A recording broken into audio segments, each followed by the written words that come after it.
Coucou les loulous et les louloutes, donc aujourd'hui une nouvelle vidéo sur mon top 5 des jeux vidéo et donc d'autres informations diverses qui suivront son cours sur le long de la vidéo. Concernant tout simplement ces derniers temps, j'ai pas été très présent sur YouTube, j'ai fait une vidéo il n'y a pas longtemps concernant un OST de jeu vidéo sur lequel je travaille, qui est sur le jeu White Knight, donc vous pouvez la voir dans cette vidéo dans la section, donc dans ma playlist au niveau de la section Game OST. Voilà, les références c'est comme ça. Donc comme vous pouvez le constater, je me suis coupé les cheveux suite à un problème régional. Donc j'habite dans le sud et dans le sud là ça commence à taper et je peux vous dire que vous mettez un œuf sur une voiture, ça fait un œuf au plat quoi, il cuit direct.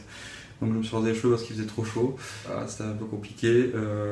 Concernant ce que j'ai fait ces derniers temps, c'est tout simplement du jeu essentiellement. J'ai pas pris ça en vidéo mais bon parce que je voyais pas trop l'intérêt de ces jeux là, même s'ils sont intéressants, mais je voyais pas l'objectif de faire des vidéos. J'en ferai peut-être à l'occasion, mais là pour le moment voilà.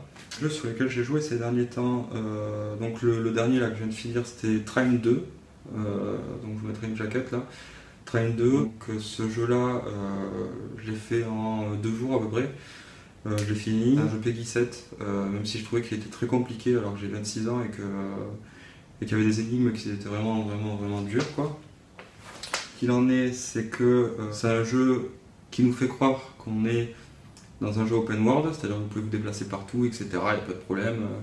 Et au final, je trouve qu'il est très scripté parce que selon les énigmes, il y a des trucs que l'on ne peut pas faire, qu'il y a des murs invisibles en gros, si vous voulez, vous avez, vous avez une plateforme à sauter.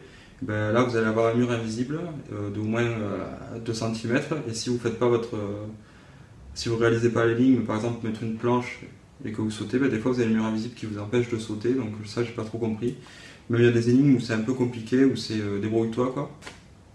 Enfin c'est le but de l'open world aussi, mais c'était vraiment délicat quoi.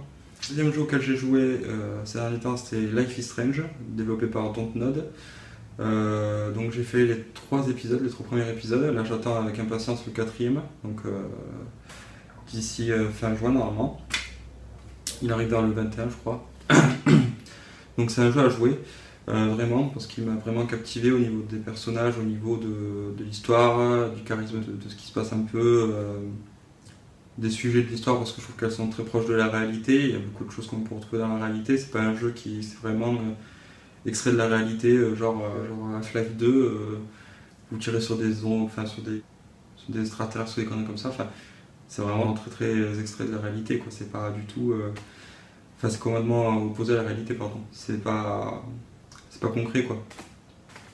Donc voilà, je trouve ce jeu très intéressant, donc je vous le recommande et il est très addictif, c'est là que vous voulez savoir tout le temps ce qui va se passer etc. C'est un jeu sur lequel vous pouvez influencer l'histoire selon vos choix, un peu comme The Walking Dead a pu faire Wilong ou d'autres personnes qui jouent aux jeux vidéo et qui font des vidéos dessus. Le 3e auquel j'ai joué, donc Murder of Suspect, comme je disais. Donc ce jeu c'est un jeu assez sombre, avec un enquêteur qui donc en fait se fait tuer au début, et puis devient un fantôme, et ensuite il doit enquêter sur sa mort et sur plein d'autres choses, vu que c'est un enquêteur à la base. Donc c'était un jeu sympa, que j'ai joué, j'ai trouvé vraiment l'histoire attrayante, etc. Enfin, c'est vraiment sympa comme jeu. Bon, il est assez sombre après, je sais pas à quelle recommandation il est. Bon, je pense pas non plus que ça vous fera faire des cauchemars ou des choses comme ça. Enfin, du moins, moi, j'ai pas senti passer, donc bon voilà. Je vous recommande, c'est fait par Square Enix, il me semble. C'est un jeu Square Enix, oui, il me semble. Ensuite, 4e jeu, ça a été White Knight. Vous jouez le rôle d'un enquêteur, enfin d'un détective qui arrive dans un manoir et qui doit. C'est un jeu aventure, donc l'histoire se déroule petit à petit. Vous avez pour objectif donc de lire ce qui se passe un peu dans le manoir, etc., de découvrir qu'est-ce qui s'est passé. Après, il y a beaucoup d'enquêtes sur un meurtre, alors vous savez pas trop, etc. Enfin, c'est un jeu vraiment sombre, détective, etc., en noir et blanc, donc ça donne un peu plus d'originalité au jeu, ça donne plus de cachet, et puis l'histoire est vraiment prenante. Après la difficulté, je le trouve très dur, au niveau de la difficulté. Je trouve que là, il n'y a pas eu d'échelle de difficulté, quoi. Je trouve que ça a été direct, une grosse difficulté. Mais par contre, l'ambiance et tout ça, Le côté survival, je vais pas dire, enfin si c'est un survival horror, mais le côté un peu comme ça, oui, il y a beaucoup de contextes qui font qu'il y ait de l'oppression un peu dans le jeu, qu'on se sente un peu stressé, etc. Parce que c'est un jeu qui nous fait aller dans ce paramètre-là, quoi. On est vraiment dans l'atmosphère, dans l'ambiance, c'est vraiment un jeu cool de ce point de vue-là. Je vous mettrai le jaquette à chaque fois, hein, des jeux. Concernant l'avancée de la cigarette électronique, si je ne serais pas intéressé certaines personnes, j'ai acheté un Subtank mini, parce que mon Subtank nano m'a lâché suite à une chute. Le mini ou comme le nano, je commence à moins le recommander, parce que si vous voulez, le nano il n'a pas la base RBA, il faut l'acheter en supplément. Et ce qui se passe, c'est que moi, ce qui s'est passé, c'est que je n'utilisais que la base RBA en faisant mon montage. Le truc, c'est que j'ai perdu un plateau de la base RBA en fait. Vous avez le plateau, vous mettez, vous vissez, en dessous vous avez un plateau en plastique que j'ai perdu. Sans faire exprès, hein, je faisais mon montage, c'est tombé et il s'est barré. Donc voilà, mis à part pour faire du RBA, je vois pas l'intérêt d'acheter le Subtank. Je trouve qu'il est très très mal fait.